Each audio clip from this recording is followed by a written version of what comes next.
The letter was still in his hand when Lenora Covington said it. She did not raise her voice. She did not cry. She stood in the doorway of the small ranch house on the edge of Caldwell, Kansas, with the August heat pressing against her back like a flat iron, and she said it the way a judge reads a verdict, final, measured, without apology. "I will be gone before the first frost, Joseph. That is not a threat. That is a promise I am making to myself, and I am telling you out of respect, because you deserve at least that much." Joseph Rhodes felt the words land somewhere below his ribs. He set the letter down on the rough pine table without looking at it, because looking at it would have meant looking away from her, and he could not afford to do that. He had learned in the 4 months since Lenora Covington had arrived in Caldwell that she meant every single word she said. She was not a woman who made idle declarations. "Before the first frost," he repeated, and his voice came out quieter than he intended, scraped down to something raw. "September is almost over," she said. "You have time to make arrangements." She turned and walked back into the house, and Joseph stood on the porch with the late August sun going amber around him, and the smell of dry grass and cattle dust filling his lungs, and he thought that he had never in his life felt so completely and utterly trapped by the calendar. He started counting days that same evening. He did not write them down. He was not a man who wrote things. He kept them in his head the way he kept cattle numbers and fence lengths and the distance between water sources, as facts that governed survival. 29 days left in September. Then October would arrive cold and sharp off the plains, and with October would come the first frost, and with the first frost would go Lenora Covington, and something in Joseph Rhodes would go with her that he could not name and could not afford to lose. The story of how they had arrived at that porch, that doorway, that terrible sentence, began 6 weeks earlier and 500 miles west, in a place where the ground was still wet with someone else's blood. It began with a man named Harlan Webb. Lenora Covington had been a schoolteacher in Abilene before Harlan Webb decided she belonged to him. She had been 26 years old, educated at a women's seminary in St. Louis, possessed of a sharp intelligence and a sharper tongue, and she had made the mistake of refusing him not once but 3 times in succession, each refusal more pointed than the last. Harlan Webb was the kind of man who interpreted refusal as negotiation. He was also the kind of man who had enough money in Abilene to make a woman's life very small and very difficult if she crossed him. He had gone to the school board. He had whispered things, untrue things, fabricated things about Lenora's character, her associations, her fitness to teach the children of decent families. The school board, composed entirely of men who did business with Harlan Webb, had voted 4-1 to terminate her position. The one dissenting vote had been cast by a retired pastor named Elias Coombs, who had shaken Lenora's hand afterward and told her that she deserved better than Abilene and that the world was large. Lenora had packed her trunk that same night. She had not cried. She had organized. She was very good at organizing. She sorted through her possessions with the methodical calm of a woman who understood that survival required clarity, and she kept only what was essential: her books, her good coat, her mother's silver hairbrush, the small derringer her father had pressed into her hands the day she left St. Louis and told her to never be without it. She had carried the derringer for 3 years and never once used it, but she kept it loaded and she kept it close. She had heard about the opportunity in Caldwell through a notice posted in the Abilene Mercantile. The Caldwell Consolidated School required a teacher. The position included a small salary and room and board with a local family. Caldwell was 90 miles south and considerably more rough-edged than Abilene. It sat directly on the Kisham Trail, and cattle drives came through it with the regularity and chaos of summer storms. But it was far from Harlan Webb, and that alone made it paradise. The family providing room and board was the Rhodes family. Specifically, it was Joseph Rhodes, 29 years old, who ran a cattle operation of moderate size on the southern edge of Caldwell, who had a younger sister named Clara, aged 15, that he was raising since the death of their parents 2 years prior, and who had advertised the room in his ranch house on the advice of his neighbor, a widow named Mabel Garrett, who had told him that a schoolteacher's presence would be good for Clara, and that the extra income would not hurt either.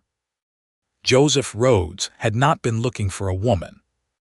He had not been looking for anything except to get through the season without losing cattle to the drought, and to make sure Clara attended school regularly and did not run wild the way she was showing increasing inclination to do. He was a practical man. He had been practical his entire life, out of necessity. There was no room in a practical life for the kind of disruption that walked through his door on the 14th of August, 1878, in the form of Lenora Covington. She had arrived on the afternoon stage, dusty and composed, with her trunk balanced on the driver's seat beside her because there had not been room inside the coach, which had been occupied by 3 cattle buyers from Wichita who apparently considered her luggage less important than their combined girth. She had stepped down from the stage with a kind of dignity that made the situation seem entirely deliberate, as though she had chosen to ride with her trunk on top and found it perfectly satisfactory. Joseph had been waiting at the stage stop because Mabel Garrett had told him the new teacher was arriving, and Mabel Garrett had a way of organizing other people's lives that was impossible to resist. He had expected, he could not have said exactly what he expected. Something schoolteacher-shaped, something practical and forgettable. Lenora Covington was neither. She was tall for a woman of that era, with dark hair pinned up under a practical traveling hat, and eyes the color of creek water in deep shadow. A green so dark it read as gray until the light caught them directly, and then they were unmistakably, vividly green. She had a wide mouth set in a firm line and the posture of a woman who had decided at some point in her past that she would not shrink for anyone. She looked at Joseph Rhodes with those shadowed green eyes and extended her hand and said, "Mr. Rhodes, I am Lenora Covington. I understand we will be sharing a household. I want to be transparent from the start. I am here for the teaching position and the professional opportunity, not for anything social. I hope that suits you." Joseph had shaken her hand and said, "That suits me fine," which was the truth. He had not counted on it being a lie within 2 weeks. The ranch house had 3 rooms plus a lean-to kitchen. Joseph slept in the main bedroom. Clara had the small back room, and Lenora took the front room that had been his mother's sitting room, which Mabel Garrett had helped clear and prepare with a narrow bed, a washstand, and a small writing table. It was not luxurious, but Lenora had unpacked her books onto the windowsill and set her mother's silver hairbrush on the washstand and said it was perfectly adequate, and Joseph had believed her because she said it the way she said everything, as though the words were facts, not opinions. The first 2 weeks had been careful and civil. Lenora cooked breakfast because she rose earliest. Joseph cooked supper because he returned from the range after dark, and it was his house and his habit. Clara ate whatever was in front of her and talked continuously about everything and nothing, which served the useful function of filling silences that might otherwise have become uncomfortable. Clara adored Lenora from the first day. This was not surprising. Clara had been starved for female company and intellectual engagement since their parents died, and Lenora provided both in abundance. What was surprising was how quickly Lenora came to adore Clara in return. Lenora was not demonstrably warm. She was kind, she was attentive, she was generous with her time and her knowledge, but she held herself at a measured distance from sentiment. With Clara, the distance collapsed. Within 10 days they were sharing the writing table after supper. Clara bent over her arithmetic while Lenora marked papers, and the two of them had developed a private language of shared glances and suppressed laughter that made Joseph feel oddly like an outsider in his own home. He did not resent it. He was grateful for it. Clara was brighter and more settled than he had seen her since before their parents died, and that mattered more to him than anything. What he had not been prepared for was the evening in the 3rd week when the summer storm came in off the plains without warning, the kind of storm that the Kansas sky produces in late August like a declaration of power, all green-black clouds and horizontal lightning and wind that hits the walls of a ranch house like something alive. Lenora had been walking back from the schoolhouse and had been caught in the open field between the road and the ranch house when the sky opened. Joseph had seen it coming from the barn and had gone out without thinking about it. He had found her 50 yards from the house, soaked through in 30 seconds, fighting the wind for her hat, and he had put his arm around her shoulders and she had let him, which surprised both of them. They had run together through the rain and the lightning with the wind at their backs and the prairie grass flattening under the force of the storm, and by the time they reached the porch, they were both breathless and completely drenched and laughing in the sharp, involuntary way that comes after pure physical fear. Lenora had stopped laughing first. She had looked at him with rainwater running down her face and her hair coming loose from its pins, and the look she gave him contained something she had not put there on purpose. He saw it and she knew he saw it, and her face went carefully composed again, the way a window goes dark when a lamp is moved. "Thank you," she had said, and gone inside. Joseph had stood on the porch in the rain for another full minute, listening to the storm and thinking about dark circumstances. He had begun to notice things after that. The way she held her coffee cup with both hands in the morning, as though warming something more than her fingers. The way she read completely, absorbingly, with her whole face tilted into the page as though she was falling into it. The sound she made when something in a book surprised or moved her, a small involuntary exhale, almost silent, that she clearly did not know she made. The way she talked to his horses.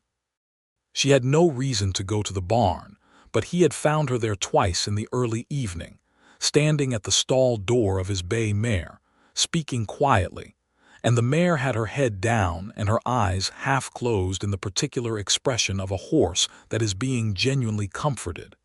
He had not said anything either time. He had simply watched from the barn door and then withdrawn, because to interrupt would have been a transgression of something private. He was not in the habit of examining his own feelings. Life on the Kansas plains in 1878 did not leave a great deal of space for interior reflection. There were cattle to be moved, fences to be repaired, water sources to be managed, accounts to be kept. He was not an unfeeling man, but he was a man who had learned to keep his feelings functional.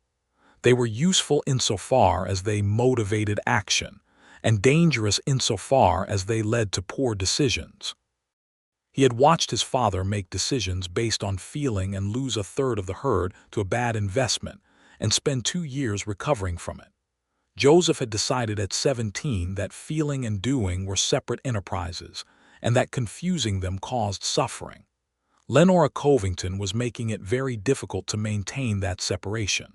The letter that arrived in the final week of August changed everything. It was not from Harlan Webb directly. It was from Elias Coombs, the retired pastor who had cast the dissenting vote at the Abilene School Board, the man who had told Lenora the world was large. He wrote to warn her. He wrote to tell her that Harlan Webb had not accepted her departure from Abilene as the end of the matter. He had made inquiries. He had discovered where she had gone. He was, according to Elias Coombs, the kind of man who did not release what he considered his, and he considered Lenora his in the way that small, powerful men consider things theirs, because he had decided it, because the world had not corrected him, because no one in Abilene had ever told him no and made it stick. Elias Coombs wrote that Harlan Webb had business interests extending south to the cattle markets, that he traveled the Kisham Trail corridor regularly, and that a man matching his description had been asking questions in 2 different towns about a schoolteacher named Covington who had relocated south. Lenora had read this letter alone in her room and then had come out and told Joseph the truth. All of it. Abilene, the school board, the refusals, the termination, the departure. She told it without drama and without apology, standing at the kitchen table with her hands flat on the surface, as though steadying herself against something. When she finished, she said, "I want you to understand the situation clearly. I do not expect you to involve yourself. I am telling you because you have a right to know if trouble is likely to come to your door." Joseph had listened to the whole thing without interrupting, which was his habit and his discipline. When she finished, he said, "Tell me what he looks like." Lenora had looked at him then with an expression he could not fully read: surprise, and something beneath the surprise that might have been relief, but was fighting hard against being acknowledged as such. She described Harlan Webb. Medium height, heavy build, going soft with age and prosperity, gold watch chain, a way of smiling with his teeth when he was not amused. 43 years old. The kind of confidence that came from having money in a place where money was uncommon. "I know the type," Joseph said, and he did. "I do not want you to fight anyone on my behalf," Lenora said, and there was something fierce and fundamental in the statement, the declaration of a woman who had been stripped of agency before and was not willing to be put in that position again. "I can manage Harlan Webb. I managed him in Abilene. I will manage him here if he comes." "You left Abilene," Joseph said. "Not an accusation, an observation." "I left Abilene to preserve my own peace and my own future, not because I was beaten," she said, and her voice had an edge on it like a good knife. "There is a difference." "I know that," he said. "I'm not offering to fight for you. I'm offering to be a complication he hadn't counted on." She had looked at him for a long moment. Something shifted in her expression, not softening exactly, but a kind of realignment, the way a face changes when a long-held tension is very slightly released. "That," she said carefully, "I might accept." It was the closest thing to vulnerability she had shown him, and he felt the weight of it like a responsibility. 3 days later she had told him she would be gone before the first frost. He had turned the contradiction of it over in his mind through the long, dry nights of September. She had told him about Webb, she had accepted his offer of complication. She had shown him that one small thread of trust, and then she had told him she was leaving. He understood it, in the way that you can understand something and still find it unbearable. She was protecting herself. She had constructed a life out of careful, preemptive withdrawals from Abilene, from sentiment, from entanglement, because entanglement had cost her before. She was leaving before she could be hurt, before the frost and the winter and the enclosed intimacy of a ranch house in cold weather could make her feel things she had decided not to feel. She was leaving on her own terms before anyone could remove her on theirs. He understood it. He hated it. He respected it. He began counting days. September 4th. 26 days remaining, assuming she intended to leave at the month's end. He repaired the north fence line and thought about the fact that she had touched his arm briefly when he passed her a book she had asked to borrow, and the touch had been nothing completely incidental, and he had felt it for 3 hours afterward. September 8th. 22 days. He drove cattle to the South Range with his 2 hired hands, a quiet Tejano man named Louis Reyes and a young Kansan named Frank Adler who talked too much and meant well. He thought about the way Lenora had looked at the supper table the previous night when Clara had made her laugh, the real laugh, unguarded and brief, that she pulled back quickly but not quickly enough. September 12th. 18 days. He came in from the range at dusk to find Lenora and Clara on the porch together, watching the sunset, and the two of them were so completely at ease with each other that it hurt to look at. He understood suddenly that Clara would be devastated when Lenora left. He had been so occupied with his own quietly growing devastation that he had not fully reckoned with Clara's. He sat down with his sister that evening after Lenora had gone to her room, and he said carefully, "You know Miss Covington's position was always temporary." Clara looked at him with the direct, cutting gaze of a 15-year-old who understood more than adults gave her credit for. "She's leaving at the end of September," Clara said. "She told me." "She told you?" "Yes." "She said she was going to San Francisco." Clara paused. "She has a friend there, another teacher. She said there were good positions in California and the climate was better." San Francisco. He sat with that for a moment. He had been imagining her leaving to somewhere nearby, Wichita perhaps, or back to Abilene once the Webb situation resolved. San Francisco was the end of the continent. It was an intentional disappearance. "Are you all right with that?" he asked Clara, because his sister's feelings mattered regardless of what his own were doing. Clara shrugged with the particular performance of casualness that meant she was not all right with it at all. "She's teaching me everything she would have taught me across the whole year in these few weeks," she said. "She knows she's leaving, so she's trying to give me everything before she goes." Clara looked at her hands. "She is a good person, Joseph. She has a dark past that isn't her fault, and she's trying to build something new, and she is doing it completely alone." He looked at his sister and thought that somewhere in the previous weeks she had grown up 3 years. "I know," he said. "Do you?" Clara asked and looked at him with the directness of someone who had been watching more carefully than anyone realized. He did not answer her, which was an answer. September 15th. 15 days. The midpoint. He felt the pressure of time like weather. He had been in Caldwell proper that afternoon on supply business, and he had heard from the man at the dry goods store, a garrulous, friendly man named Pete Hollies, who considered the relay of local information a civic responsibility, that a stranger had arrived on the noon stage. Heavy man, well-dressed, gold watch chain, asking questions about the schoolteacher from Abilene. Joseph had finished his supply order and walked directly to the stage stop.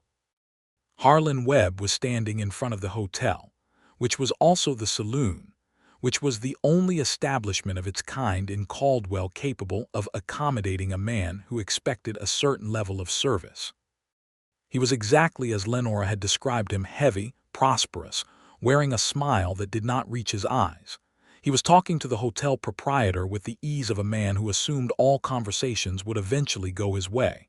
Joseph introduced himself without prelude. "Rhodes," Webb said, testing the name with his tongue the way a man tests ice with his boot. "She's staying with you.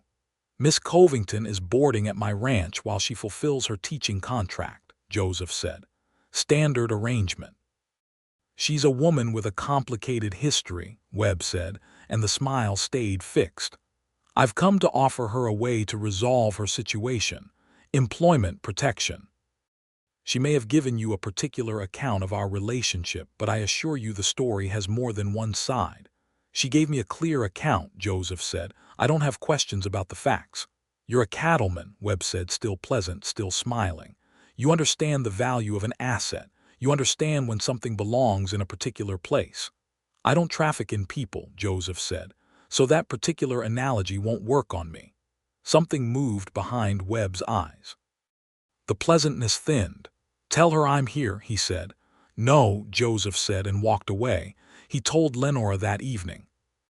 He told her directly, all of it, because she deserved information and the chance to make her own decisions with it, and because her declaration about managing her own affairs had been one of the most important things she had ever said to him. Lenora sat with the information for a long, quiet moment. Her hands were in her lap, folded, very still. He had noticed that she went very still when she was thinking, not rigid, not tense, but deeply quiet, the way still water goes deep. "He will come here," she said. "I expect so." "I will not run from my own door," she said, and there was something in the word own that made him realize she had already, somewhere in the previous weeks, begun to think of the ranch house as hers in some small way. The realization cost her something. He watched it happen in her face, the slight contraction of the expression, the pulling back from something she had let herself feel. "You don't have to," he said. "I already told you I am a complication he hadn't counted on." Joseph. His name in her voice. She had not used his given name before. She had been careful about that. It was clear she had been careful about it because the single word landed with the weight of something that had been held back and released against better judgment. "I know what you're going to say," he said. "Do you? You're going to say that accepting help from me complicates your ability to leave at the end of the month." She looked at him very steadily. "Yes," she said. "That is exactly what I was going to say." "Then let me say this," Joseph said. "Your plan to leave, I am not going to interfere with it. I am not going to ask you to stay. I am not going to make this a condition or a negotiation. You told me your plans and I respect them. What I am telling you is that Harlan Webb is here and you should not have to face him alone if you do not want to. And whether you leave at the end of September or stay for the next decade, that remains true. The silence that followed was long. The lamp on the table threw its small, steady light. Outside, the Kansas night was huge and black and hung with stars. "Why?" she asked, and the word was quiet and unguarded in a way that most of her words were not. "Because you deserve to have someone in your corner," he said, "who isn't asking anything in return for being there." Lenora looked at the table. She pressed her lips together. When she looked up, her eyes were very bright, and she contained whatever was rising in her with the practiced control of a woman who had learned that showing too much was dangerous. "That is either very kind," she said, "or it is a trap." "I know it looks like a trap," he said. "I know you have every reason to assume it is. I can't prove otherwise except by doing what I said and nothing more." She studied him for another moment with those creekwater eyes, and he let her study, because he had nothing to hide and he understood that she needed to look for things that were hidden. "All right," she said at last. Harlan Webb came to the ranch 2 days later. He came in the mid-morning, when he correctly assumed Joseph would be on the range, but he had not accounted for Louis Reyes, who had stayed back to repair the water pump and was sitting on the porch when Webb rode up the lane. Louis was a quiet man of Mexican descent who had worked for Joseph for 3 years, and who had a particular gift for absolute stillness that men who meant trouble tended to find disconcerting. Lenora was in the front room marking school papers when she heard the horse. She went to the window first, saw Webb dismounting at the gate, and felt the specific cold clarity that arrived when genuine danger was present. She was not afraid precisely. She was watchful. There is a significant difference. She picked up the derringer from the drawer of the writing table, put it in the deep pocket of her dress, and went to the front door. Webb saw her in the doorway, and his face arranged itself into the practiced warmth of a man who understood that charm was a tool. "Lenora," he said, as though they were old friends, as though the fabricated accusations to the school board had not happened, as though she owed him something for the trouble he had taken to come all this way. "Mr. Webb," she said, "state your purpose." He glanced at Louis, who had not moved or spoken, and whose stillness had the quality of a drawn breath. "I've come to offer you a resolution," Webb said, keeping his eyes on Lenora.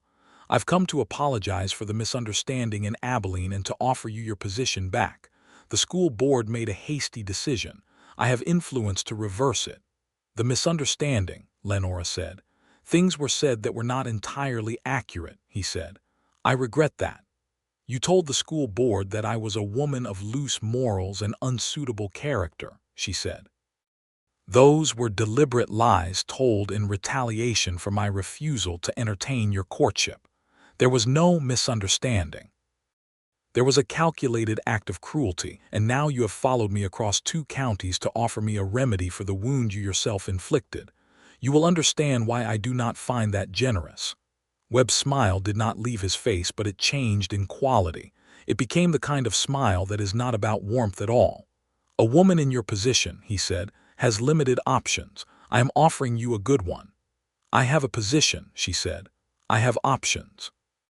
I have a derringer in my pocket that I am legally entitled to discharge at any man who approaches this property with threatening intent. You should know that before you decide how to proceed." She said it calmly, the way she said everything, as fact, not performance. Webb looked at her for a long moment. He looked at Louis, who was still not moving and still not speaking, and who had the absolute economy of motion of a man who was very comfortable with confrontation. He looked back at Lenora. "This isn't finished," he said. "For today it is," she said. "Ride back to wherever you're staying and consider whether you want to escalate this further, because I promise you the consequences will be more unpleasant for you than for me. I have nothing left to lose in Abilene. You still do." She watched him mount and ride back down the lane. She stayed in the doorway until he was entirely out of sight. Then she let out the breath she had been holding for the entire exchange. Louis spoke for the first time. "You handled that well," he said, in the quiet, neutral voice of a man offering an honest assessment. "Thank you," she said, and meant it. "Please don't tell Mr. Rhodes that I was frightened." Louis looked at her with what might have been amusement. "I didn't see a frightened woman," he said. She nodded and went back inside, and she sat down at the writing table and put the derringer back in the drawer and sat very still for a moment. And then she picked up her pen and went back to marking the school papers, because that was what needed to be done. Joseph heard about it from Louis that evening, delivered in the same quiet, economical way that Louis delivered all information. He sat with it and felt two things simultaneously: admiration, which was clean and clear, and a protective fury, which was not clean at all, and which he recognized as dangerous precisely because it was not about protecting his property or his reputation. It was about her. Specifically, persistently, irreducibly her. He went to find Lenora after supper. She was on the porch, which had become her habit in the evenings. She sat in the low wooden chair with a book in her lap and watched the sky go dark, and he had learned not to interrupt this particular ritual, because it seemed to be the time when she let herself be still in a way that the rest of the day did not allow. He sat down on the step beside the chair, which was not his usual porch chair, and he looked at the same sky she was looking at. "He'll come back," he said. "Yes," she said. "Next time he might not come alone. I know. I want to go to the sheriff," he said, "not to take it out of your hands. To add to yours." She considered this. "Sheriff Taggart in Caldwell. He's a fair man, I know him well. If I go to him and tell him there's a man in town who has been harassing a woman on my property, he'll tell Webb to move along. It won't be a permanent solution, but it will complicate his staying." "He has money," Lenora said. "He is accustomed to using it to manage local officials." "Taggart isn't for sale," Joseph said. "I know this for a fact." She turned her head and looked at him. The porch light was a lantern hung from the eave, throwing a warm orange light, and in that light her eyes were more green than gray, and he looked at them and thought about San Francisco, which was more than 1,000 miles away and getting no farther. "You've thought about this," she said. "I've been thinking about it since you told me he was in town. And in all that thinking," she said carefully, "you have not once suggested that the simplest solution would be for me to leave Caldwell sooner rather than later." "You already have a plan to leave," he said. "I'm not going to help him make it happen faster." She was quiet for a moment. A coyote called somewhere out in the dark plains, and the sound came back from no particular direction, the way sounds do on flat land. "Joseph," she said, and again his name in her voice carried that particular weight. "I want to tell you something, and I need you to hear it without trying to fix it or respond to it as though it requires a practical solution." "All right," he said. She turned to look at the dark sky again, as though it was easier to say things when she was not being looked at directly. "I have spent the last 3 years making decisions about my life that were entirely reactive," she said. "Every decision has been in response to something someone else did to me. I left St. Louis because my father's business partner made it unsafe to stay. I built a life in Abilene and it was good. I was genuinely happy there for 2 years, and then Harlan Webb decided I was his and dismantled it. I came to Caldwell because it was available, because it was away, because the alternative was to stop moving. And now I am here, and it has been—" She paused, and he could hear her choosing her words with surgical precision, "unexpectedly good. Better than I planned. Better than I had a right to expect." He did not speak. He had promised not to respond to this as though it required fixing.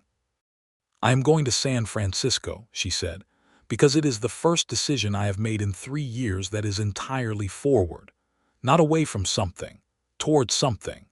A friend who is already there, a city large enough to begin properly, a position at a reputable school. I planned it before I arrived here. I planned it on the stage coming south from Abilene, and I told Clara because I did not want her to become attached without knowing the arrangement was temporary." "I understand," he said, and he did, and he hated it, and he said nothing about the hating. "What I did not plan," she said, and here she stopped, and the stop went on long enough that he turned to look at her, "is you." The word landed in the night air between them, and neither of them moved. "I did not plan the feeling of being in a place where someone treats my decisions as valid," she said. "I did not plan, Clara. I did not plan another stop, another careful search for words the way this has come to feel like somewhere I could stay. if I were a woman who was not trying very hard to be sensible. Are you asking me something? He said very quietly. No, she said. I am telling you something. I promise to hear the difference, and I owe you the same courtesy. I am telling you that leaving here will cost me something I did not intend to incur. I am telling you that it is your fault in the most complete absence of blame I have ever assigned to anyone. He sat with that for a very long moment. I have been counting days since you told me you were leaving, he said. I started the night you said it. She made a small sound that was not quite a laugh. I know, she said. Clara told me. He looked at her sharply. She told you. She told me you had gone quiet in a way she recognized, Lenora said, and that you had the look of a man calculating something. She is very perceptive, your sister. She is too perceptive for anyone's good. She told me she thinks you are the best man she has ever known, Lenora said, and that she is terrified you will let me leave because you are too stubborn to tell me something that might change my plans. He was quiet. The night pressed around them, enormous and patient. I have no right to ask you to change your plans, he said. That is true, she said. I have no right to ask you to trade a certain future in California for an uncertain one in Kansas with a man you have known 8 weeks. Also true. But, he said, and stopped and tried again. But I would like, with your permission, to spend the remaining days in September making a case. She looked at him, and the lantern light was warm on her face, and he could see very plainly that she was afraid not of him, but of hope, which is a more dangerous thing than any man with a gun. What kind of case? She said. An honest one, he said. I am not going to make promises I cannot keep or paint a picture rosier than the actual facts. I am going to show you what this life is, what it costs and what it gives. And I am going to be entirely transparent about what I feel, which I have been working very hard not to be, and which I think I owe you regardless of what you decide. She studied him. The coyote called again, closer now, and the mare in the barn made a soft sound in response. You have, she said slowly, 14 days. I know exactly how many days I have, he said, and something in her face did what he had seen it do once before, in the rain, a very small unlocking, a door not thrown open but cracked, letting in a sliver of light. Then make your case, Mr. Rhodes, she said, and the formality of the surname was clearly deliberate and clearly affectionate, which was perhaps the most complicated thing she had said to him yet. He went to Sheriff Taggart the following morning. Taggart was a lean, leathered man of 50 who had been sheriff in Caldwell for 6 years, and who ran his jurisdiction with the calibrated efficiency of someone who understood that maintaining order on a cattle trail town required equal parts law and reputation. He listened to Joseph's account without interrupting, asked 2 specific questions about Webb's name and his business interests, and said he would handle it. He handled it that same afternoon. He paid a call on Harlan Webb at the hotel, and whatever was said in that conversation, Webb left Caldwell on the evening stage 2 days later. He did not say goodbye to anyone. He left the way men leave when they have been made to understand that the advantage they assumed they had does not in fact exist. Lenora received this news with a controlled relief that she transformed almost immediately into practicality. He will try something else from a distance, she said. He is that kind of man. Possibly, Joseph said, but distance is less immediate than presence. She nodded. And then it was a small thing, and she did it quickly, and she did not linger in it. She reached out and squeezed his hand once briefly and released it. He felt it for the rest of the day. The 14 days that followed were the most consequential of his life, and he spent them with the full attention of a man who understood that time was finite and that squandering it was a kind of slow death. He took her riding. Not the practical riding of a working ranch, but the riding you do when you want to show someone a place. The long draw through the southern grassland where the land folded gently, and the creek ran clear over limestone, where the cottonwoods gathered in the low places and turned gold in September, where you could see for 20 miles in every direction, and the horizon curved with the actual curvature of the earth, and made you feel the planetary scale of things. She rode well better than he expected, which she said was because her father had kept horses and she had been on one since childhood. She rode the bay mare, who clearly remembered her visits to the stall and was gratuitously affectionate, which Lenora bore with obvious pleasure. He told her things. He was not, under normal circumstances, a man who told people things. He was private not from secretiveness but from a habitual economy.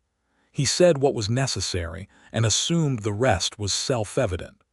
But he understood that she was operating with incomplete information and that the case he had promised to make required him to give her more. So he told her about his parents, his father's reckless generosity and his mother's iron practicality, and how he had inherited something from each of them, and the combination was occasionally contradictory. He told her about the day the letter came from the doctor in Wichita with the news that both of them were gone within a week of each other, influenza, the efficient cruelty of it, and how he had sat Clara down and told her they were going to be all right, and had then gone out to the barn and stood with his hands against the wall for a long time. He told her about the first year after, which had been the hardest year of his life, not just the grief but the management of grief, the functioning through it, the absolute necessity of continuing to show up for Clara when all he wanted to do was disappear into the size of the plains. Lenora listened to all of this with the complete attention she gave to things that mattered to her. She did not offer comfort in the form of platitudes. She offered it in the form of presence, of simply being there, entirely there, the way she had taught herself to be with her students when they came to her with things that were too big for them. She told him things too. He had not asked directly, he would not have asked directly, but she gave them to him in the same understanding that he had given to her. She told him about St. Louis, which had been beautiful and suffocating in equal measure. She told him about her father, who had loved her enormously and prepared her for nothing because he had always expected someone else to take care of her eventually, and how she had decided in her early 20s that she would prepare herself instead, and that this had been the best decision she had ever made and the loneliest. She told him about the seminary, the years of study, the absolute joy of discovering that she loved learning the way other people loved music or landscape as a fundamental pleasure, not an obligation. She told him about the first year in Abilene when she had found her classroom and her students and felt for the first time in her life that she was exactly in the right place doing exactly the right thing. That feeling, he said, of being in the right place. Yes, she said. Do you feel it here? She was quiet for a moment. They were sitting at the edge of the creek, with their horses ground-tied behind them and the cottonwood leaves catching the afternoon light. In the classroom, yes, she said. In the work, yes. And outside the classroom, he asked. She turned and looked at him directly, which she was doing more often now. You know the answer to that, she said. You have known the answer for some time, I suspect. I'd like to hear it, he said. She looked at the creek, at the clear water moving over the pale limestone. Yes, she said quietly. Outside the classroom, too. He picked up a stone and turned it over in his hand. San Francisco will have a classroom, he said, and the position your friend has arranged. Yes. And what else? She was quiet, he waited. I don't know what else, she said at last, and the admission was hard for her. He could see the effort of it in her jaw, in the precise set of her shoulders. I know very well what is here. I have learned what is here in 8 weeks, which seems an impossibly short time and also entirely adequate. And I don't know what is in San Francisco except a possibility. Lenora, he said. She looked at him. I love you, he said. That is the most important part of my case, and it is also the only part that is not an argument because I am not making it as leverage. I am making it as information. You deserve to have all the information. She stared at him. In the 4 months he had known her, he had never seen her look quite like that, genuinely stunned. The careful architecture of her composure briefly interrupted, her eyes very wide and very bright. Joseph, she said. You don't have to say anything, he said. It's not a question. It's a statement of fact which I believe you prefer to ambiguity. She made a sound that was somewhere between a laugh and something much more complicated. "You," she said, "are the most maddening man." "I've been told I'm practical to the point of frustration," he agreed. "I did not say practical," she said. "I said maddening." She looked at him for a long moment. "Because you make it very difficult to do what I had decided to do." "I'm not trying to make it difficult. I'm trying to give you a full set of facts." "The fact that you love me," she said, as though testing the sentence. "Yes." She put her hands in her lap and looked at them, and for a long moment the only sounds were the creak and the wind in the cottonwoods and the horses moving behind them. "I am afraid," she said finally. "I know. I have had things that I loved taken from me by other people," she said. "I have had my life rearranged by men who thought they knew what was best for it. I have spent a great deal of effort ensuring that the only person who makes decisions about my life is me." "I know," he said again, "and I am not asking you to give that up. I would not ask you that. The Caldwell School needs a teacher, and whatever arrangement brought you here can become a permanent one if you want it, and it would be your position and your income and your classroom. The room in this house is yours for as long as you want it. I am not asking you to trade your independence for," he paused, "for my feelings. I'm asking you to consider whether staying might be a choice made from the same forward motion as going." She looked at him. "You have been thinking about how to say that for a while," she said. "About 2 weeks," he admitted. She laughed the real laugh, the brief, unguarded one. It was the most beautiful sound he had ever heard, and he would have done considerable things to hear it again. "You have made your case," she said. "Have I made it well?" She looked at the creek, at the gold trees, at the enormous Kansas sky. "You have made it very well," she said. "You have made it so well that I am sitting here at the edge of this creek trying to remember why California seemed like a good idea. Do you remember?" "I remember the argument," she said. "I no longer feel the argument." She paused. "That distinction frightens me." "Why?" "Because feelings can change," she said. "Arguments stay consistent. You can rely on logic in a way you cannot rely on sentiment." "That's true," he said. "But there is one argument that is also a feeling if you want it." "What argument is that?" "That you are already building something here," he said. "Not for me, not because of me. Your own thing, your classroom, your students, what you've given Clara, the place you've made for yourself in this town in 8 weeks. California would be starting from nothing. This is starting from something." She was quiet for a very long time. The sun had moved noticeably in the sky before she spoke again. "I need a few more days," she said. "You have them," he said. "Every single one that's left." They rode back to the ranch in the late afternoon with the golden light of September pressing against the grass, and neither of them spoke. But the silence was different now. Not the careful, contained silence of people managing their distance, but the fuller, more relaxed silence of people who had said the hard things and were resting in the aftermath. The days that followed had a particular quality that Joseph would remember for the rest of his life. They had an intensity of presence, a heightened awareness of small things, that he attributed to the knowledge that they were numbered. He noticed everything.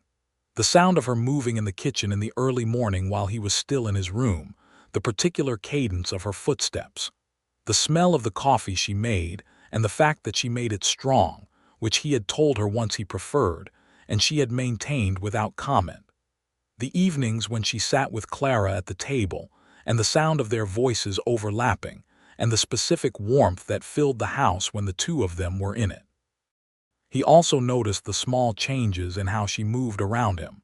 The distance that she had maintained with such careful consistency was shifting. She sat closer at the supper table.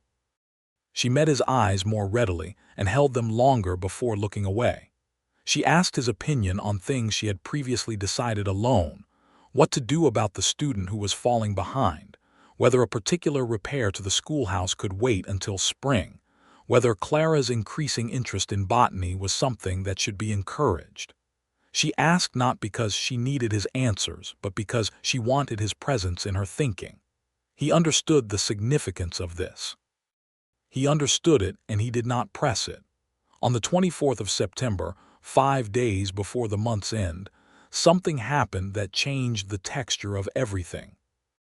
A letter arrived for Lenora from San Francisco. It was from her friend, the teacher, a woman named Agnes Park, and Lenora read it at the kitchen table before Joseph was back from the range. And when he came in, she was still sitting there with the letter in her hands and her face composed in the particular careful way that meant she was containing something large. "Agnes is married," she said when he sat down. "She wrote to tell me. She married a man she met in June, and they are relocating to Portland at the end of the year. She says she is happy and that the position in San Francisco is still available, but that she will no longer be there to—" Lenora stopped and started again to be the friend I was going there for. He waited. "I built the California plan around having Agnes there," Lenora said. "She was the known thing, the safe harbor. The position at the school was secondary. The position was a reason to go, but Agnes was the reason it made sense to go there specifically." "I see," he said. "The position is real," she said, as though arguing with herself. "I could still go. I could still build a life there. Many people do it without a ready-made support system. It is entirely possible." "It is," he agreed. She looked at him. "You are not going to say anything helpful, are you? You told me early on that you do not want help making your own decisions," he said. "I believed you then, I believe you now." "That is both admirably consistent and extremely inconvenient," she said. "I know." She looked back down at the letter. "Joseph," she said. "Yes." "If I stayed," she stopped. "If I chose to stay, what would that look like, practically?" He felt something in his chest that was not quite calm but that he managed to keep out of his face, because she needed him steady and not wanting. "Practically," he said, "you would apply to the school board for a permanent position, which I believe they would confirm. You've had nothing but praise from the parents and you've had perfect attendance since August. You would continue boarding here with a more formalized arrangement if that suited you, or," she said. He looked at her. She looked at him. "Or we could discuss a different arrangement," he said. "If that was something you wanted, on your timeline at your pace with the full understanding that—" "Joseph," she said. "Yes. Be direct." He took a breath. "I would like to court you properly," he said. "I would like to do it with your knowledge and your consent, and without any expectation of any particular outcome beyond getting to know you better, which I realize I am already doing, but which I would like to do without the weight of your departure hanging over every conversation." She held his gaze for a long moment. "Without the weight of my departure," she said slowly. "Yes." She set the letter down on the table. She pressed her hands flat on the surface of it, and he watched her make a decision. He could see it in her face the way you see weather forming, the specific gathering and settling of it. "I am not going to San Francisco," she said. He was very still. "I am making that decision now, while I have full information and a clear head, and no one is pressing me in any direction," she said. "I am making it because the argument for staying is stronger than the argument for leaving, and because when I imagine boarding a stage west next week, I feel something that is functionally indistinguishable from grief, and I have decided to listen to that." She looked at him. "And because someone recently made me a very honest, very well-considered case, and it was the finest argument I have ever had to contend with," he said. "Lenora," she said. "Yes, Joseph." "May I court you?" he asked. She smiled. It was the smile he had seen hints of, but never the full version, wide and genuine and slightly exasperated. The smile of a woman who cannot quite believe that the thing she was trying to avoid is the thing she wants most. "You may," she said. He had not known until that moment how heavy the weight of the counting had been. The formal courtship of Lenora Covington by Joseph Rhodes in Caldwell, Kansas, in the autumn of 1878, was noted by the community with the particular attentiveness that small frontier towns apply to events of romantic significance.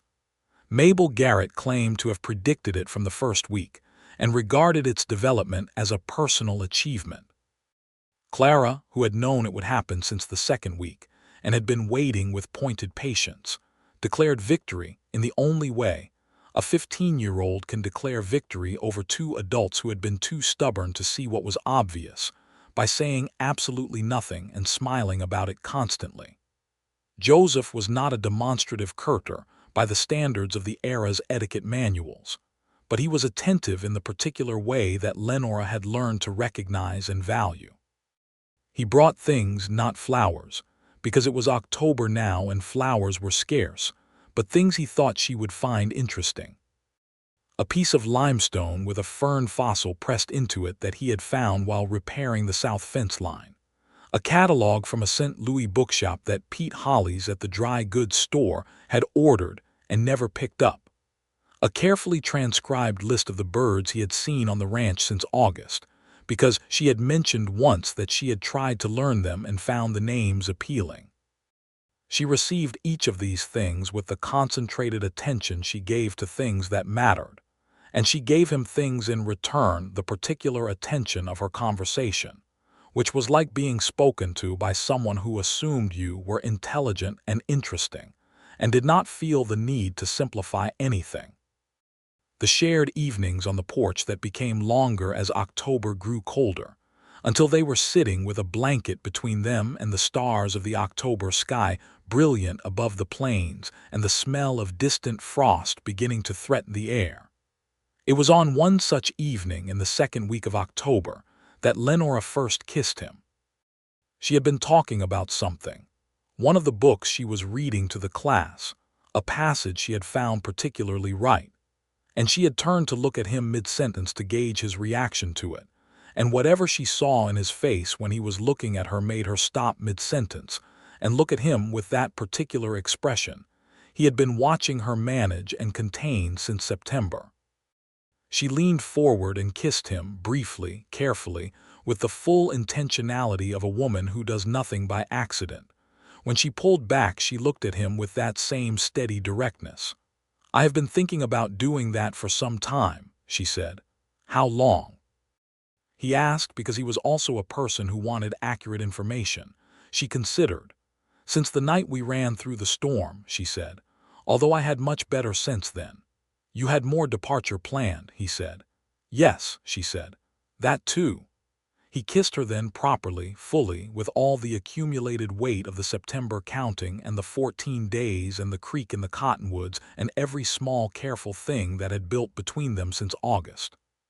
She kissed him back with equal intention, and the porch and the October night, and the enormous Kansas sky, contained it all with the thoroughness of something that had been building for a long time, and finally had permission to arrive. Clara opened the front door at precisely that moment, looked at them, turned and went directly back inside, and her voice could be heard from within the house saying something triumphant and unintelligible which was almost certainly directed at no one in particular. Lenora laughed against his shoulder, and the sound of it went into him like sunlight. There were still matters to resolve. The world did not pause for romance. Harlan Webb had left Caldwell, but Lenora had been right that he was not finished. In late October, a letter arrived not at the ranch house this time, but at the schoolhouse, addressed to her in his handwriting, which she recognized with the cold clarity that specific handwriting can produce in people who have reason to dread it. She read it there, in the empty classroom after the children had gone home, and what it said was neither a threat nor an apology but something more insidious. It was an offer. He had connections in California, he wrote. He could make her position in San Francisco permanent or difficult, whichever she preferred. He wanted a conversation.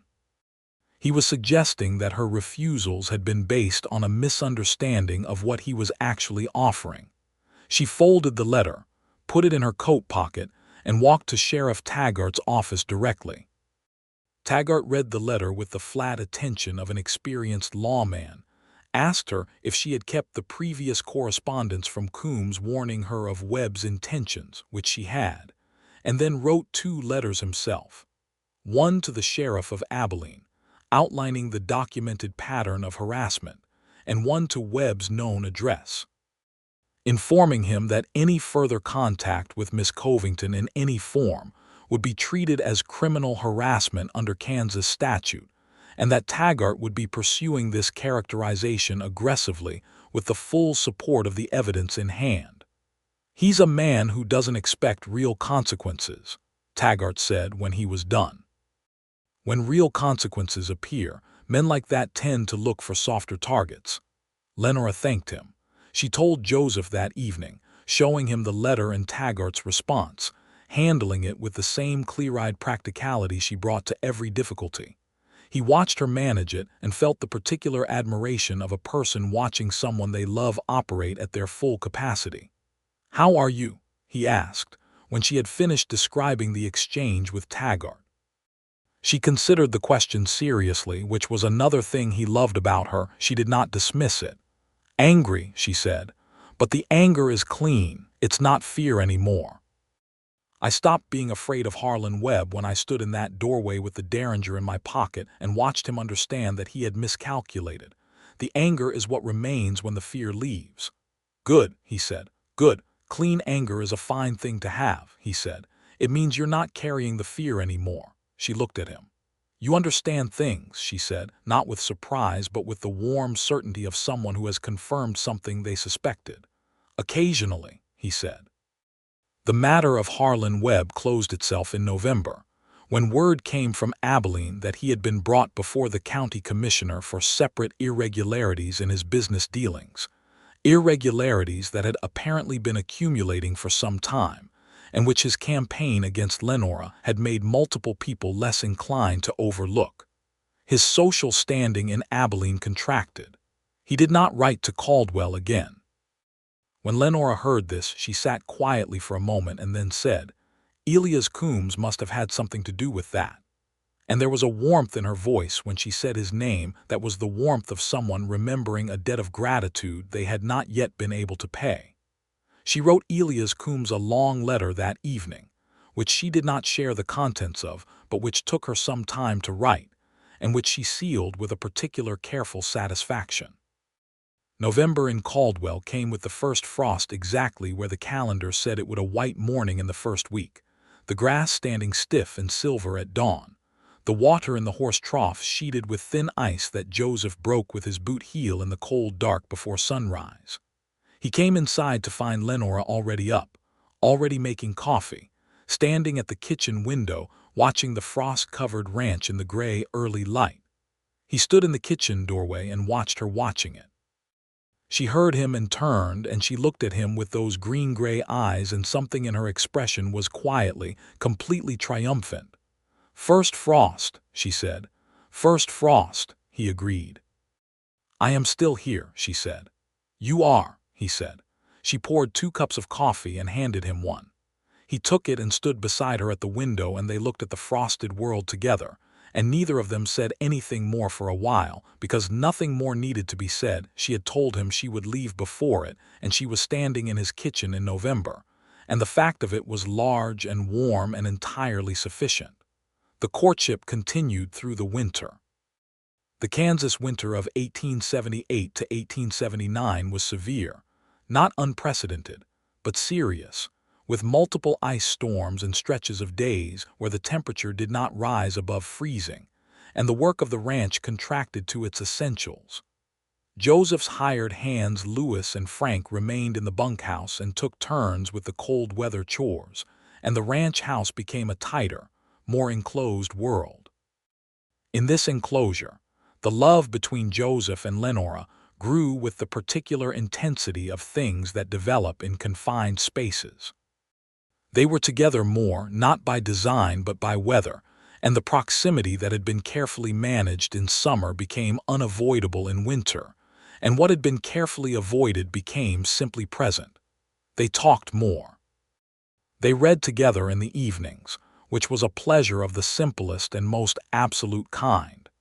He read less than she did, but he read things she recommended, and they discussed them with the spirited disagreement of 2 people who were genuinely well-matched intellectually, and who enjoyed the friction of differing views. She taught him things she knew, and he taught her things he knew, and the exchange was equal in the way that exchanges between people who respect each other equally tend to be. Clara thrived through all of this. The threatened devastation of Lenora's departure had resolved into the daily presence of a woman who had become genuinely family, and Clara bloomed in that presence in a way that was evident to everyone. She was working at grade levels 2 years above her age in reading and composition. She had developed a serious interest in natural science, the botany that Joseph had noticed, and that Lenora had enthusiastically encouraged, and she was corresponding by letter with a professor at the University of Kansas who had responded to one of her detailed observations about local plant species with a letter that took her 3 days to recover from. Lenora had read it and declared Clara would be a scientist if she chose, and had meant it, and Clara had understood that it was meant. In December, Joseph proposed. He did not orchestrate it. It was not a grand gesture. He was not a man of grand gestures, and Lenora was not a woman who required them. They had been sitting by the fire in the main room after supper, which had become their evening habit, and they had been quiet for some time in the comfortable silence that had replaced the careful silence of September, and he had looked at her and thought with complete certainty that he wanted to look at her in firelight for the rest of his life. He said, "I want to marry you, Lenora." She set her book down in her lap and looked at him. "That is not a question," she said. "I know," he said. "I wanted to say it as a fact first, in case the question was unwelcome. The fact stands regardless."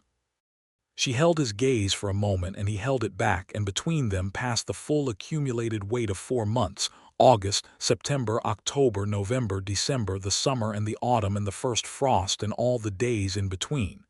"It is not unwelcome," she said. "Then I am asking," he said. "Will you marry me?" She breathed in. "Yes," she said, "I will marry you." He crossed the room and sat beside her, and she put her face against his shoulder, and he put his arm around her, and they stayed like that for some time, quietly, while the fire did what fire does in December, and the winter pressed against the walls of the house and found no way in. Clara's reaction when told the following morning was to burst into tears of pure happiness, and then immediately demand to know if this meant she could stop referring to Lenora as Miss Covington, which had, she admitted, been increasingly difficult to maintain with a straight face for the past several months. "Yes," Lenora told her, with her eyes bright and her smile wide. "You may call me Lenora." "Finally," Clara said with great feeling. They were married in March of 1879, in Caldwell's small Protestant church, on a day that came in cold but bright, with the spring light sharp and clean off the plains. The wedding was not large. Mabel Garrett had organized it with the same focused energy she applied to everything, and a respectable number of the town's residents attended, including several of Lenora's students whose parents had come to regard her with the particular respect that communities extend to people who are genuinely good at things that matter. Louis Reyes and Frank Adler stood at the back in their good clothes and looked uncomfortable and pleased in equal measure. Sheriff Taggart, who turned out to have been ordained as a justice of the peace in addition to his law enforcement duties, officiated. Elias Coombs, who had received Lenora's letter and written back, and then traveled from Abilene specifically for the occasion, sat in the front pew and wept openly and without apparent embarrassment. Clara was the maid of honor, and she held herself together until the vows and then wept with the complete expressiveness of a 15-year-old who had given up managing her feelings for the duration of the ceremony. And Lenora had reached over and squeezed her hand, and Clara had held it for the remainder of the service. The vows were standard, but when it came to the moment, Lenora had something additional she wanted to say, which she had written herself and asked Taggart's permission to include. She looked at Joseph and said it directly. "I came to Caldwell intending to leave before the winter.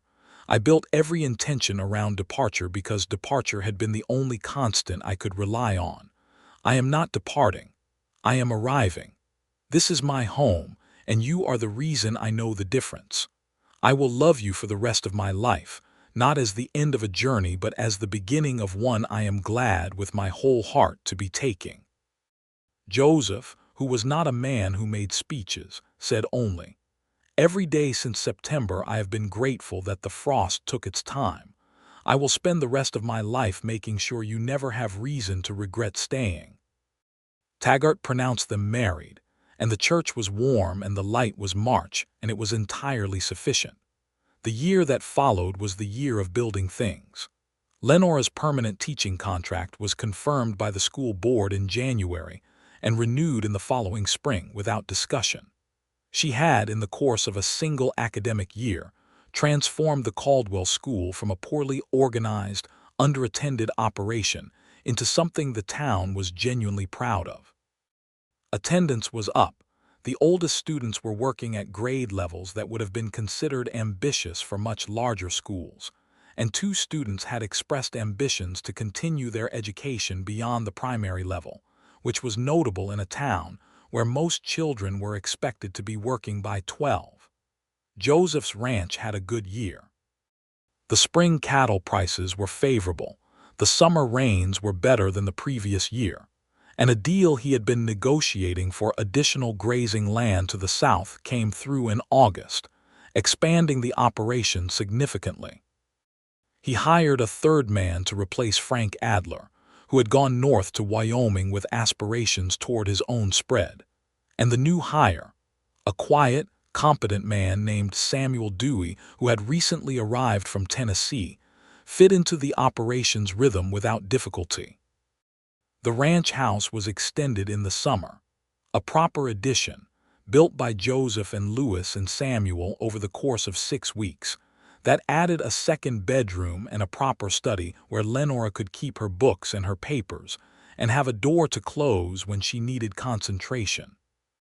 It was her room, designed around her requirements, and when it was finished she walked through it slowly and ran her fingers along the new shelves and said, with a conviction that went all the way down, "This is mine," and the word mine had all the weight of a woman who had been propertyless for years settling into the ground of something real. By autumn of 1879, Lenora was expecting their first child. She told Joseph on an October evening that rhymed with the October of the previous year porch, stars, the smell of frost coming, and she told him with characteristic directness, watching his face for his reaction with the specific attention of a woman who understands that men's reactions to this news can vary enormously. His reaction was to sit very still for a moment and then exhale slowly and then turn to look at her with an expression that she would later describe to Clara as the most completely unguarded I have ever seen him. "Are you well?" he asked. "Are you—" he started and stopped. "Are you happy about this?" She smiled. "I am very happy about this," she said. "I wanted to make sure you were." "Lenora," he said, "I have been happy since October of last year, and I have been increasingly happy in a way I would not have thought possible every day since. Yes, I am happy about this." She reached over and took his hand, and he held it in both of his the way he did when he wanted her to know that he was holding on and not letting go. Clara's response, when told, was to first calculate the due date, then produce from some private reserve of knowledge the name of a midwife in Caldwell whom she had apparently been vetting in anticipation of this possibility, and then demand to know if she could be present for the birth, which Lenora said she would consider and Joseph said was entirely Lenora's decision, which was exactly the right answer, and which Clara noted approvingly. The pregnancy was healthy and without serious complication, though the Kansas winter was cold, and the schoolhouse was drafty, and Lenora refused to reduce her teaching schedule beyond the final weeks, which was her right and her decision, and which Joseph supported by ensuring that the schoolhouse stove was always well supplied with wood, and that Louis drove her to and from school on the coldest mornings. Their son was born on the 14th of March, 1880, exactly 1 year and 3 days after their wedding, which Lenora noted with amused precision from her bed, where she had spent the last 12 hours in the fierce and efficient business of bringing a new person into existence. He was healthy and loud and had his father's coloring dark hair, sun-dark skin, and his mother's wide-open eyes, which at birth were the indeterminate blue of all newborns, but which, over the following weeks, resolved themselves clearly and unmistakably into the creekwater green of Lenora's. They named him Elias, for the man in Abilene who had cast the single dissenting vote, and told Lenora that the world was large. Elias Coombs received a letter informing him of this some weeks later and was reported, by a mutual acquaintance, to have read it 3 times and framed it. Clara held the baby with the reverence of someone who understood they were holding the future of a family they loved, and she looked at him with the particular expression of a young scientist confronting something wonderful, as though she was already planning to understand him thoroughly. Life continued to build itself around them. Joseph's ranch grew into something substantial over the following years. The additional grazing land proved productive, and a decision to diversify into grain brought returns that stabilized the operation through years when cattle prices fluctuated. He became known in Caldwell as a man whose word was worth more than a contract, which in a cattle town was the highest professional reputation available. Lenora's school grew too. By 1882, she was teaching 40 children and had petitioned successfully for a second teacher, a young woman from Lawrence who arrived with excellent qualifications and whom Lenora mentored with the focused intensity she brought to everything she valued. The Caldwell School became something people pointed to. A child from a small Cherokee settlement 12 miles south, turned away from other schools on the basis of race, was admitted to Lenora's classroom in 1883, an act that caused considerable local controversy, and which Lenora navigated with the specific combination of clarity and immovability that had handled Harlan Webb. She acknowledged the controversy, addressed every argument against admission directly and with evidence, and then simply did not change her position. The child, a girl named Mary, was in her classroom by the end of the month. Joseph backed her completely and without qualification, both publicly and privately. He was at every school board meeting where the matter was raised, not as her spokesman, but as a citizen of Caldwell who believed in what his wife was doing, and his presence and his reputation carried weight. The controversy quieted by the 2nd year, and by the 3rd year, Mary was one of the finest students in the school, and the controversy was mostly forgotten by everyone except the people it had directly involved. They had a second child in 1883, a daughter they named Ruth, who arrived with her mother's dark hair and her father's quiet temperament, and who, from her earliest age, showed every indication of being a person of formidable internal life and very economical speech. Elias, 3 years old, examined his new sister with the focused attention of a child who has been told that something important was coming and is calibrating his expectations against the reality, and announced, after a pause of considerable length, that she was acceptable. Lenora and Joseph did not laugh in front of him. They waited until they were in the hallway. Clara, by that time, was 18 and had been corresponding with the University of Kansas for 2 years. In the autumn of 1883, following an extraordinary academic record that Lenora had quietly but methodically been building the case for, she was admitted to a natural sciences program, one of the first women in its history. Joseph drove her to the stage himself the morning she left, and he held on to her for a long moment at the stage stop, and she held on back with the fierceness of someone who has been loved well and knows it. "Write to us," he said. "Constantly," she said. "Tell Lenora everything I do." "She'll want the letters herself," he said. "I know," Clara said.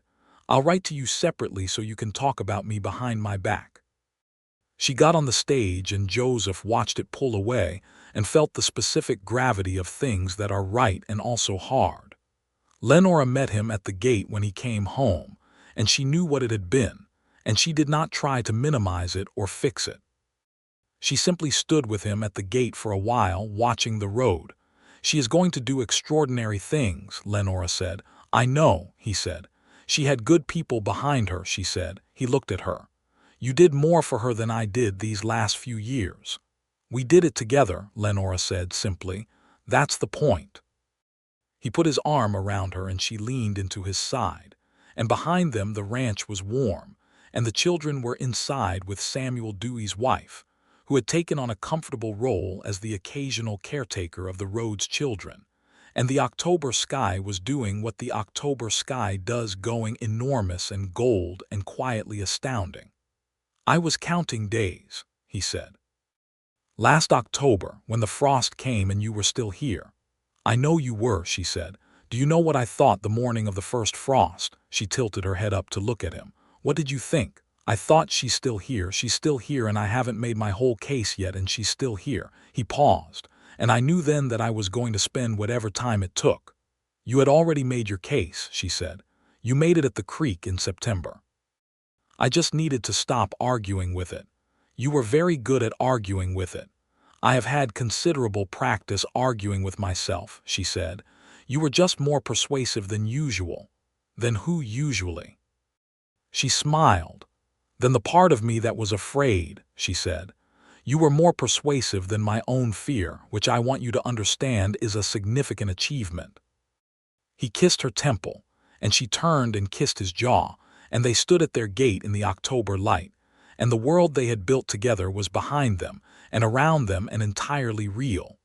The children, the ranch, the school with its 40 students and the girl named Mary who was going to do extraordinary things, and the room full of books that was Lenora's own, and the bay mare in the barn who had loved Lenora from the very first visit to her stall. Elias Coombs died peacefully in 1885, in Abilene, at the age of 73.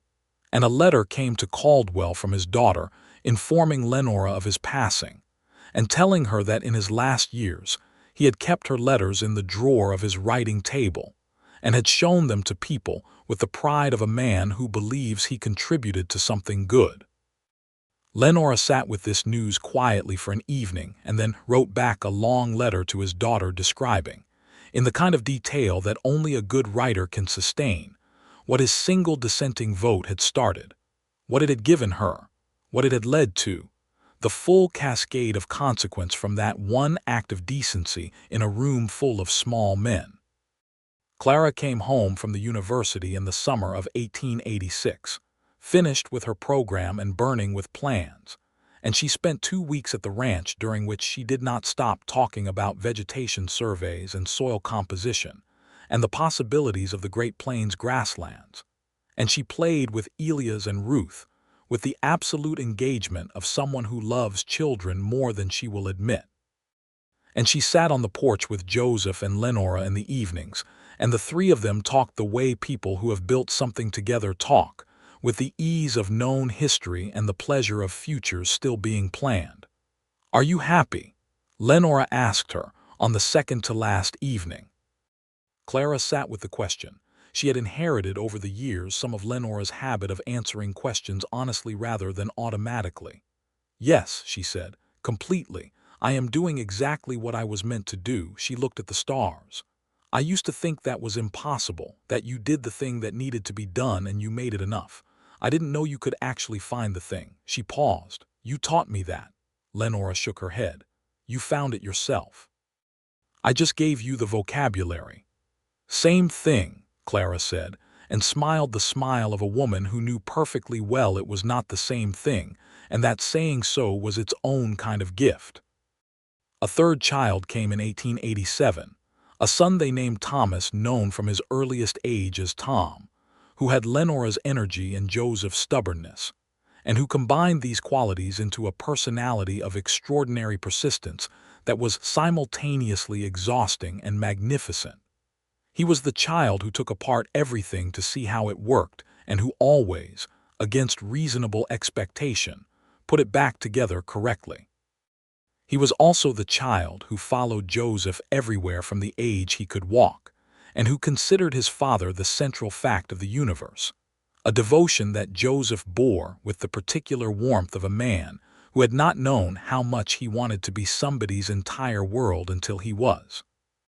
Elias, who was 7 when Tom was born, took his role as eldest with appropriate seriousness, and was in all respects the child that his namesake would have recognized, thoughtful, kind, with a quiet moral seriousness that occasionally reminded Lenora, sharply and sweetly, of a retired pastor sitting in the front pew of a small Kansas church.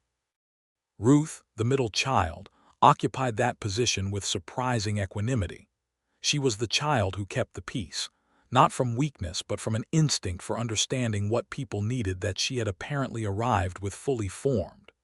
She was the one who knew before anyone else when Tom was about to do something destructive, when Elias was upset about something he wasn't saying, when their parents were tired in the specific way that meant they needed an evening without crisis.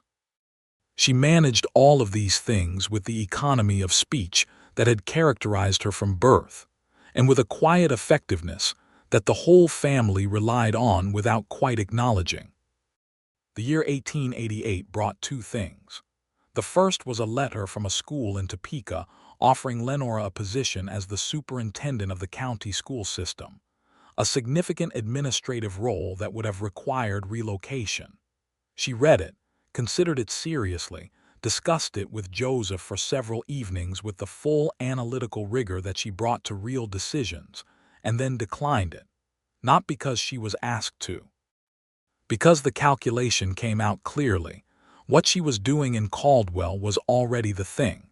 47 students, a school that was genuinely changing the trajectory of children who would have had fewer possibilities without it. Topeka was larger and more prestigious. It was not more meaningful. "You are sure," Joseph had said, meaning it. "I am sure," she had said. "I am not sacrificing anything. I am choosing the thing I already have over a different version of it." The second thing 1888 brought was the news from Clara that she had accepted a position at the State Geological Survey and was moving to a base in Topeka, which meant that the distance from Caldwell would compress considerably. The news was received with great pleasure by everyone, and with particular pleasure by Ruth, who had been conducting a written correspondence with her aunt since she was 6 years old, and had been producing letters of increasing sophistication and depth that Clara had been collecting with the awareness that she was witnessing something unusual. "She's going to be remarkable," Clara told Joseph during a visit that autumn. "Ruth, I don't know in what way yet, she sees things clearly in a way that's rare. She might be the best of all of us." "Don't tell Elias that," Joseph said. "Elias already knows," Clara said. "He told me himself. He said he is going to be a judge, which is extremely plausible, and that Ruth is going to be something no one has a name for yet, which is also extremely plausible, and that Tom is going to blow something up professionally and be celebrated for it." Joseph laughed, the real, full laugh that Lenora had spent years learning all the ways to produce, and which still gave her the same pleasure every time. "He is not wrong about Tom," Joseph said. The years turned in the way that good years do, full and fast, and retrospectively illuminated. The ranch was solid, the school was flourishing, the children were becoming themselves with the full-hearted commitment of people who have been loved correctly. Joseph and Lenora aged together the way people age when they have been genuinely happy. The lines that came were the lines of expressions made often, of years spent doing things that mattered, of a life inhabited fully rather than endured. In September of 1890, 12 years after the first September, after the counting of days, after the porch and the frost and the creek and all of it, Joseph found Lenora on the porch in the evening and sat down beside her in the old chair and looked at the Kansas sky, which had not changed at all in 12 years and was still enormous and full of stars. "September," he said. "September," she said, in the voice that meant she knew exactly what he was thinking. "12 years ago this month," he said. "I know." She had her hands in her lap and her face turned toward the stars. "I remember thinking in the evenings on the stage coming south from Abilene that I was going somewhere temporary, that it was a step, not a destination. And," she turned and looked at him with those Creekwater eyes, which were the same as they had always been, green in certain lights, gray in others, entirely familiar and entirely extraordinary. "Every step led here," she said, "including the ones I took trying to leave." He reached over and took her hand, and she laced her fingers through his the way she had learned to do, completely, unhurried, the grip of someone who has somewhere to be, and it is exactly here. "I stopped counting days," he said, "somewhere around October of the first year, after the frost."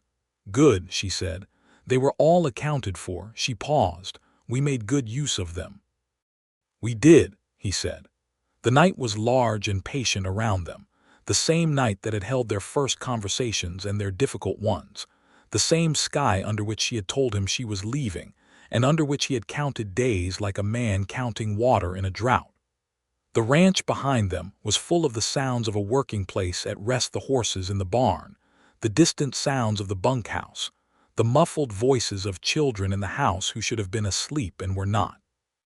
Lenora leaned her head against his shoulder. She said she would leave before the first frost, she murmured. She did, he agreed. She was wrong, she said, and the satisfaction in her voice was the deep satisfaction of a woman who had been wrong about the right thing at exactly the right time. He put his arm around her, and she settled into his side, and the porch held them the way it had always held them, and the Kansas night was full of stars, and frost was still weeks away, and all the days still remaining were uncounted, and therefore infinite. 12 years earlier, a woman had stood in a doorway and told a man she would be gone before the winter. The man had started counting days in September. He had counted 29 days before he ran out of summer. He had not needed to count after that. The frost, when it came to a house that was entirely, irreversibly, and permanently hers.